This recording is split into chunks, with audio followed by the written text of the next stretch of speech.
Olá pessoal, tudo bem? Mais uma vez gravando vídeo aqui no canal e hoje eu venho fazer leitura e comentário de um estudo que está nesse livro do professor Olavo de Carvalho, Filosofia e seu Inverso e outros estudos. Mas antes de fazer a leitura e comentário, eu gostaria de pedir, se inscrevam no canal, ative as notificações, compartilhe esse conteúdo e também na descrição do vídeo eu deixarei o link para os meus cursos na área de técnicas de leitura, na área de filosofia, né? E tem um curso completo sobre o diálogo Fedro de Platão e também sobre Dostoiévski. Há um curso sobre o livro Memórias do Subsolo e outro sobre o conto O Sonho de um Homem Ridículo. Então, se você tem interesse nessas áreas em se aprimorar, adquirir conhecimento, você poderá estar adquirindo esse curso na plataforma da Hotmart e estará também nos ajudando aqui no canal. Bom, esse texto é um pouco mais longo, mas é extremamente interessante e eu não vi pessoas comentando sobre esse texto do professor. E eu acho que é de extrema importância, na verdade, esse estudo ele foi lido no seminário de filosofia em 16 de janeiro de 2010, tá? E acabou entrando também nessa coletânea aqui desse livro do professor. Bom, o nome do texto é A Arte Sacra e a Estupidez Profana. Então vamos lá. No seu livro memorável sobre o simbolismo do templo cristão, do Jean Anny, observa que nos tempos modernos a arte sacra desapareceu do Ocidente, sendo substituído pela arte meramente religiosa. A diferença é que esta última expressa apenas sentimentos subjetivos e concepções culturalmente localizadas, enquanto aquela é uma cristalização visível de certos princípios ordenadores universais transcendentes não só à subjetividade individual, mas a todo condicionamento histórico-cultural. Junto com a arte sacra, essa diferença veio desaparecendo do horizonte de consciência da modernidade, desde o século XVIII pelo menos, só tendo sido recuperada parcialmente graças a um pequeno grupo de etnólogos e historiadores das religiões, como Micheliade, Ananda Kumarasamy, Mattila Dika, Swaller de Lubix, Luiz Chambonnet-Lessay e outros. Estudando edifícios sagrados do extremo oriente, da Índia, do Egito, da antiguidade clássica, esses eruditos confirmaram que a estrutura dos templos obedecia a um conjunto de preceitos substancialmente os mesmos que se poderiam observar nas catedrais da Idade Média cristã. Esses preceitos, por sua vez, condensavam todo um saber simbólico sobre a ordem da realidade em geral e posto do homem no universo. Uma vez atravessando o véu dos símbolos, a presença desses ensinamentos em civilizações separadas por enormes distâncias no tempo e no espaço dava testemunho de algo que, na mais tímida das hipóteses, eram constantes do espírito, que a história não podia explicar porque constituíam um contrário à moldura da possibilidade mesma da história humana. Ah, essa questão da arte sacra, né? E, e o que ela se tornou, vocês conseguem ver hoje nas catedrais e nas igrejas que geralmente que passam por reformas e modernizações, enfim. E aqui eu gostaria de citar, existe um livro que se chama O Gótico no seu Apogeu, que vai detalhar todo esse simbolismo. Geralmente não se acha esse livro, vocês vão achar em sebos, tá? Mas para quem tem interesse em estudar esse simbolismo das catedrais góticas, esse livro é excelente, tá? Se chama O Gótico no seu Apogeu. Esse do Jean Rani também é interessante, eu não tenho, já vi algumas partes em PDF, mas esse outro vocês encontram para poder comprar. Annie deveria ter acrescentado à sua lista de pioneiros os nomes de René Guénon, Friedrich Schwann, Titus Burckhardt, Seyi Hossein Nassar e Martin Lings, que influenciaram consideravelmente o seu próprio trabalho. Outro de quem eu falo aqui no canal sobre essa questão do simbolismo é o René Guénon, tá? Eu já fiz outros vídeos, se vocês tiverem interesse em saber um pouco, né? Infelizmente, as pessoas julgam mal Guénon, pelo menos é isso que me parece, tá? Pelos livros que eu já li do Guénon até então. Não li toda a obra, não tenho toda a obra, né? Não leio em francês, mas me parece que o julgamento geralmente dos católicos é precipitado sobre o Guénon. Bom, até porque essa parte de simbolismo que ele fala, ele pelo contrário, ele elogia grandemente a Igreja Católica. Bom, então quem tem interesse, o Guénon é muito, muito bom nesse aspecto de simbolismos. O detalhe que parece ter lhe escapado é que, de todos esses autores, somente um, Charbonnet-Lassalle, era católico e nenhum protestante. A reconquista da compreensão simbólica da arte sagrada cristã veio, em substância, de fora não só do clero ocidental, mas de toda a intelectualidade católica e protestante. Isso aqui, aqueles que seguem o canal sabem que eu me tornei católico há pouco tempo, mas é uma coisa que eu sempre falo, os católicos não entendem a grandeza dos simbolismos que a Igreja Católica tem. Dificilmente você vai encontrar uma pessoa que assiste a uma missa e consegue entender todo o simbolismo e a sacralidade de uma missa.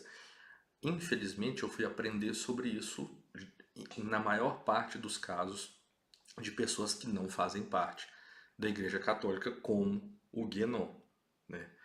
Mesmo considerado só do ponto de vista da história da arte, esse dado já seria inquietante. Religiosos e leigos que não entendem o sentido dos edifícios onde oram estão literalmente perdidos no espaço, mas a perda da compreensão dos símbolos é, ao mesmo tempo, a perda da ciência que eles veiculam.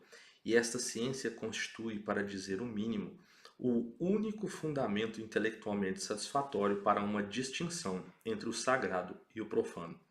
Os que a perderam, por mais religiosos que sejam, estão condenados a curvar suas cabeças ante a ciência materialista, rebaixando-se ao ponto de esperar dela a legitimação racional da sua fé. Eu estava comentando hoje que é muito comum nós conhecermos católicos que vão buscar outras religiões porque acham a Igreja Católica parada demais, né?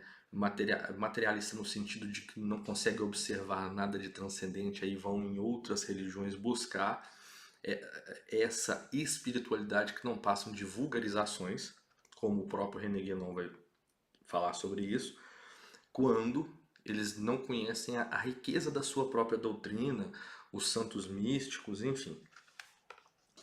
Sequer o simbolismo de um templo, né? Nada poderia ilustrar melhor a crise do cristianismo e da civilização ocidental inteira do que esse fenômeno, a um tempo humilhante e providencial de nossos tesouros intelectuais perdidos há séculos nos serem devolvidos por pessoas estranhas às nossas comunidades religiosas. A arte sacra é, por essência, o único suporte sensível para a ascensão do fiel a um vislumbre das realidades espirituais últimas.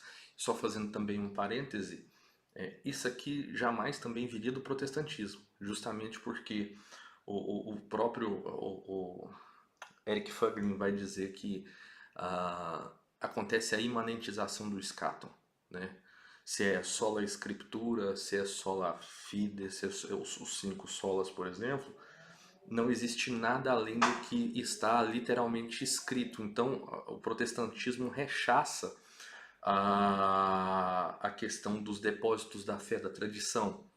né? Então, acaba que essa atitude vem materializar a religião, né? Senão é a letra estrita, né? Existem aquelas linhas protestantes que interpretam a Bíblia literalmente, né? O que nós sabemos que é totalmente incorreto. Então, a Igreja Católica ainda possui essas, pelo menos no catecismo dela, possui essas indicações para essas interpretações que, né, sobre alegorias, enfim. Eu quero dizer no sentido de que para eles não existe esse suporte sensível que aponta para o transcendente, o que lembra aqui, na verdade, a doutrina platônica, né, de que, por exemplo, o belo que se materializa em uma pessoa, na arte bela, mimetiza o belo em si, né, uma espécie de suporte. O René Guénon vai dizer em um determinado texto dele sobre simbolismo, que é como se eu tivesse que chegar a um determinado local e eu pudesse fazer esse percurso, seja a pé ou eu posso utilizar um cavalo.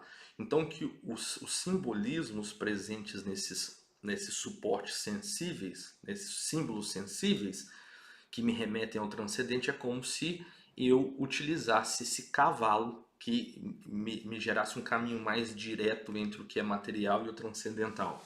Enfim, desprovida desse suporte, a prática religiosa reduz-se a um obedencialismo literalista, grosseiro e compulsivo, apenas adornado aqui e ali pelas fantasias, não raro disformes, de artistas cristãos ou ateus, muitos deles alheios a universos de conhecimentos espirituais que em suas obras deveriam teoricamente expressar. Essa questão do simbolismo, né, ela é tão importante e ela é tão presente, ao mesmo tempo tão ignorado pelas pessoas, que vocês percebem que artistas que entendem de simbolismo, eles utilizam isso em 2023. Esse simbolismo é muito claro nos seus clipes, né? Algo além. Se nós pegarmos um artista, aqui não estou fazendo um julgamento de mérito, mas se vocês pegarem um artista como, se eu não me engano, se chama The Weeknd, uma coisa assim, e assistir os clipes deles, vocês vão perceber um simbolismo muito grande, tá? O símbolo em si, independente de nós percebermos ou não, ele possui nuances de influência sobre nós. É como hoje, antigamente era dado como teoria da conspiração, mas que hoje é fartamente provado a influência das mensagens subliminares, né? No marketing, enfim. E essas mensagens subliminares, geralmente, elas vêm através de símbolos sutis em certos determinados momentos, em determinadas, se for do ponto de vista da arte do cinema, em determinados pontos mais sutis, mas que o nosso inconsciente possui essa capacidade de captá-los através desses simbolismos. Então, percebam aqui a importância do simbolismo que eu, como católico, eu estou dizendo aqui, como esse simbolismo é importante, como os católicos perderam totalmente essa visão e se tornaram imanentistas, né? Mesmo descontando monstruosidades explícitas como as catedrais de Brasília e do Rio de Janeiro e outras celebrações em pedra de tudo quanto há de mais hostil ao cristianismo, os locais de culto são hoje em dia meras construções profanas usadas para fins nominalmente religiosos. E aqui ele vai fazer uma nota de rodapé a um livro que se chama Ugly as Sin: Why They Changed Our Churches from Sacred Places to Meeting Places and How We Can Change Them Back Again, do Michael S. Rose. Tá? Esse fenômeno por si basta para ilustrar o estado de alienação que se foi espalhando entre sacerdotes e intelectuais cristãos nos últimos séculos, tornando-os incapazes de fazer face aos desafios culturais e ideológicos da modernidade. Desafios que, em si mesmo, nada tinham de muito temível e que poderiam ter sido exorcizados sem maiores dificuldades por uma classe intelectual capacitada. Que o debate religioso dos últimos séculos tenha se congelado no estereótipo razão versus fé foi somente um sinal da inépcia que havia espalhado entre os intelectuais religiosos. As vulgaridades do modernismo católico e o protestantismo liberal, para não falar da teologia da libertação, que hoje nós sabemos que é uma criação da KGB, conforme o livro Desinformação, do Yom Mihail Pacheco. Eu já falei disso aqui no canal. Se você tem curiosidade em saber sobre a questão da teologia da libertação, a sua origem, pesquise aqui no meu canal. Em várias versões, teriam sido facilmente estranguladas no berço se os defensores da religião tivessem uma compreensão mais aprofundada dos princípios universais que a fundamentam. Na ausência desta condição, aquelas correntes adquiriram uma importância desmesurada, suscitando em reação o surgimento de tradicionalismos meramente exteriores, baseados antes em uma exasperação dos sentimentos religiosos ofendidos, de uma compreensão real da situação. É interessante isso aqui porque eu sempre também comento que a Igreja Católica ela perdeu o seu papel de educadora da sociedade, né? Até mesmo nas catequeses hoje não se fala mais disso. Não se fala da mística, do transcendente, de simbolismos. Eu tive a oportunidade, uma época, de trabalhar com essa questão de catequese e tenho material até hoje. Não se fala nada sobre isso. Infelizmente, a Igreja Católica perdeu essa sua capacidade civilizacional, né? Não é preciso dizer que centenas de milhões de almas individuais se viram atingidas e desnorteadas por esse processo, cujas consequências políticas e culturais são imensuráveis. Não creio que seja possível compreender nada da história dos últimos séculos sem encará-la desse ponto de vista, pois as religiões são a espinha dorsal de suas respectivas civilizações e a multidão levada a abandonar a fé ou sustentá-la sem qualquer apoio estético ou intelectual está condenada a ver-se presa de toda sorte de fantasias e de delírios satânicos que acabam se incorporando à cultura superior e à vida cotidiana. Não conheço um só indivíduo humano cujos dramas pessoais não remontem de algum modo a esse processo. Também não imagino como os fenômenos paralelos da invasão islâmica e do ódio anticristão generalizado possam ser explicados fora desse quadro, tão distante da imaginação dos cientistas políticos e analistas de mídia. A Igreja sempre insistiu que o conhecimento da existência e das qualidades de Deus não é matéria de fé, mas de inteligência racional. Basta vocês consultarem as 5 vias de Santo Tomás de Aquino, que está na Suma Teológica, está na primeira parte lá da Suma Teológica. Matérias de fé são, em contrapartida, o nascimento miraculoso do nosso Senhor Jesus Cristo, sua missão de Salvador, etc. Mas esta fé, sem aquele conhecimento, dificilmente pode se defender de ataques um tanto sofisticados intelectualmente. O que falta aos cristãos não é a fé, mas a consciência clara dos seus fundamentos cognitivos inabaláveis. São precisamente estes os que a arte sacra genuína ilustra e torna acessíveis à imaginação das multidões, aplanando o caminho de uma posterior compreensão intelectual. Esses princípios, como não se referem exclusivamente às matérias de fé da religião cristã, são substancialmente os mesmos que aparecem na arte sacra de todas as grandes religiões. Que essa temível arma intelectual fosse perdida durante séculos e só voltasse pela mão de pessoas alheias ao meio cristão é uma das grandes ironias da história. Mas, ao mesmo tempo, é uma oportunidade providencial que os cristãos não têm o direito de desprezar. O próprio Jean Rani é uma prova de quanto eles têm a ganhar com a lição recebida daqueles estudiosos muçulmanos, budistas e etc. Eu mesmo me lembro de ter tido pela primeira vez a notícia da existência de um fenômeno espiritual tão gigantesco quanto o Padre Pio de Pietrelcina por meio de um autor budista, Marco Palis. Guiado pelos princípios universais que haviam se incorporado não só à sua inteligência, mas à sua oportunidade, Palis, que conheci quando ele já tinha passado dos 90 anos de idade, tinha clara consciência de que os feitos miraculosos do Padre Pio eram, depois da aparição de Fátima, o centro mesmo da vida católica do século XX. Mas os fiéis e a mídia católica não parecem capazes de distinguir entre o Padre Pio e Madre Teresa de Calcutá, ou pior ainda, Paulo VI.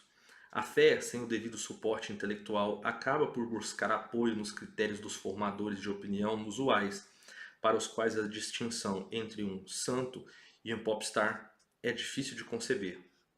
O elogio do Observatório Romano a Michael Jackson não é um caso isolado de demência clerical, nem os afagos do Papa Bento XVI ao regime cubano por sua solidariedade para com os outros povos, solidariedade constituída essencialmente da exportação de guerrilhas e de drogas, são um erro acidental. É interessante porque quem tiver a oportunidade, leia um livro do padre Paul Kramer, A Batalha Derradeira do Diabo, ou A Última Batalha Derradeira do Diabo, que ele vai falar que o Papa Bento XVI, na época em que ele era cardeal, ele teve uma influência maléfica no Concílio Vaticano II, tá? Então, quem tiver interesse nesse assunto, em conhecer essas interpretações teológicas mais liberais, nós vamos ver que após o Concílio Vaticano é um negócio complicado. São sinais de que a consciência católica perdeu algo do senso da realidade e busca refúgio no simulacro montado pela opinião dominante, mesmo sabendo que esta última é, em essência, anticristã. O debacle da inteligência precede a dissolução da fé. Mas hoje em dia você não pode falar de conhecimento espiritual sem que logo lhe apareça algum fiel indignado acusando o dignóstico.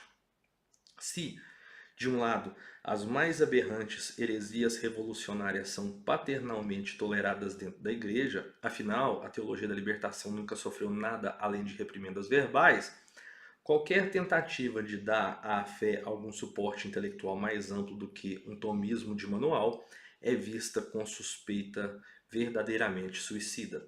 Quantos tomistas de carteirinha notaram, por exemplo, que a construção formal da Suma Teológica, estruturalmente idêntica à das catedrais góticas, veicula uma mensagem ainda mais luminosa que o sentido literal do texto?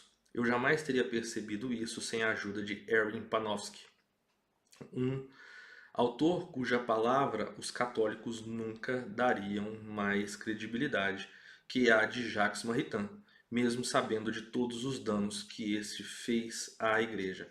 Esse livro do Erwin Panofsky, que faz a relação entre as catedrais góticas e o texto das Sumas, vocês ainda encontram disponíveis aí na Amazon, tá? Em compensação, os trabalhos do grupo de estudiosos mencionados por Rani também trazem, junto com a sua contribuição positiva, alguns riscos consideráveis para o fiel cristão que se deixar deslumbrar por eles. Desde logo, sua perspectiva universalista destaca os pontos que são comuns a todas as religiões, e a soma desses pontos desenha apenas a armadura metafísica da realidade, sem nenhuma abertura para a diferença específica do cristianismo, que se constitui de um lado pela presença histórica e pessoal do Logos encarnado, e de outro por essa mesma presença reverberada e prolongada em milagres que não cessam de acontecer, dos quais a vida do próprio Padre Pio dá testemunho incontestável. Se vocês tiverem a oportunidade, leiam alguma biografia ou assistam um filme do Padre Pio de Pietrelcina. Tá? No YouTube vocês localizam esse filme dublado. Tá? Biografias você acha aos montes aí para poder comprar. Eu li a do Renzo, acho que é Renucci. A mera doutrina metafísica em si não dá conta desses milagres. Eles não acontecem por causa de leis universais, mas por atos divinos imprevisíveis que não as desmentem. É claro, mas que não podem ser reduzidos delas a priori deduzidos. Outro perigo inerente a esses estudos é que, dentre os autores que a eles se dedicam, vários são os que, como René Guénon ou Fridtjof Schuon, a pretexto de enfatizar a prioridade da espiritualidade profunda sobre as meras práticas devocionais, acabam privilegiando desmedidamente o papel de certas tradições esotéricas e usando isso de boas doses de mistificação. Isso não invalida, é claro, o ensinamento que nos legam sobre o simbolismo universal e as doutrinas metafísicas. É quando entram no capítulo das iniciações que eles começam a deformar as coisas e a incutir no leitor as mais extravagantes ilusões. Na confusão espiritual reinante, alguns chegaram a apegar-se à autoridade intelectual de René Guénon, ao ponto de celebrá-lo como bússola infalível. Não só a renitente falibilidade de Guénon, mas provas inequívocas de sua desonestidade intelectual, ao menos nos escritos de juventude, aparecem de maneira tão nítida nas meticulosas análises feitas ao Cine, Ira et Studio, por Luiz de Mestre, o Enigma de Guénon e o Supremo Incomum, contribuições ao estudo da história mundial, Soterrani. São essas referências que o professor traz. Que continuar a negá-la só pode ser coisa de fanáticos deslumbrados. Como eu disse, eu conheço apenas alguns textos do Guénon, esses eu não li, esses estudos, mas o reino da quantidade, no final dos tempos, a questão dos símbolos fundamentais das ciências sagradas, e eu tenho outro aqui, A Crise do Mundo Moderno. Esses livros eu li e são muito interessantes. É como o Gugu, filho do Olavo, fala, né? Mesmo de idiotas você pode aprender coisas interessantes. E o Guénon não é um idiota, pelo contrário. Então, ler com essas percepções aqui. Outro erro grave em que se pode incorrer na leitura desses autores é ignorar o fato de que, aparentando contribuir para uma restauração da civilização cristã, eles não acreditam absolutamente na possibilidade histórica de realizá-la, e ao contrário, apostaram tudo na islamização do Ocidente. Como eu disse, nesses livros que eu li, A Crise do Mundo Moderno, O Reino da Quantidade e da questão das ciências sagradas, o símbolo das ciências sagradas, o Guénon sempre vai elogiar a Igreja Católica, sendo como o último bastião no Ocidente que possui, que, apesar de não saber, mas que possui essa capacidade de estar ligada à que ele chama da tradição, que para eles houve inicialmente uma religião primordial. Então que no Ocidente a religião que guardaria esses vínculos com essa religião primordial seria apenas o catolicismo. Ele fala super mal, fala do protestantismo, faz críticas veementes ao protestantismo, a René Descartes, à psicanálise, ao espiritismo, enfim. Daí a ambiguidade temível da sua contribuição. Aqueles que, desesperados ante a autodestruição feroz da nossa civilização, busquem auxílio no estudo de Guénon, Schuon, Lars Lings e outros continuadores devem estar conscientes de que encontrarão aí uma espada de fio duplo, bem difícil de manejar, sem danos para o aprendiz. O Islã, que vai hoje ocupando a Europa e os Estados Unidos com a sua força avassaladora e uma autoconfiança psicopática, não é aquele Islã lindamente espiritual, mítico, enaltecido pelos tradicionalistas com um irrealismo que raia a hipocrisia. É um Islã reduzido à expressão mais grosseira de um imperialismo globalista inspirado no equivalente muçulmano da teologia da libertação, remontando às ideias de Said Qutb. É a esse Islã que a proteção ostensiva do príncipe Charles da Inglaterra, que hoje é o rei da Inglaterra, né? Não por coincidência, o discípulo de Martin Lings. É outra coisa que o Olavo sempre alertava, né? Que a Inglaterra seria, mais cedo ou mais tarde, governada por um príncipe que estava submetido a um sheik árabe. Abre as portas do seu país, aprofundando a crise cultural britânica, apressando um desenlace que se anuncia iminente e fatal. Se até Esse aristocrata longamente preparado para as mais altas funções do comando pode servir de instrumento a mudanças históricas cujo alcance ele dificilmente compreende, quanto mais sujeitos a isso não estarão os jovens intelectuais que, em crise de desespero diante do suicídio ocidental, saiam em busca das luzes do Oriente.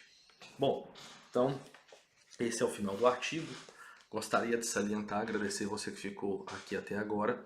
Bom, eu sempre gosto de fazer a leitura dos artigos do professor Olavo de Carvalho e comentar, porque eles abrem portas para outros assuntos, como nesse artigo ele fala dessa importância da arte sacra e como ela veio esse debacle.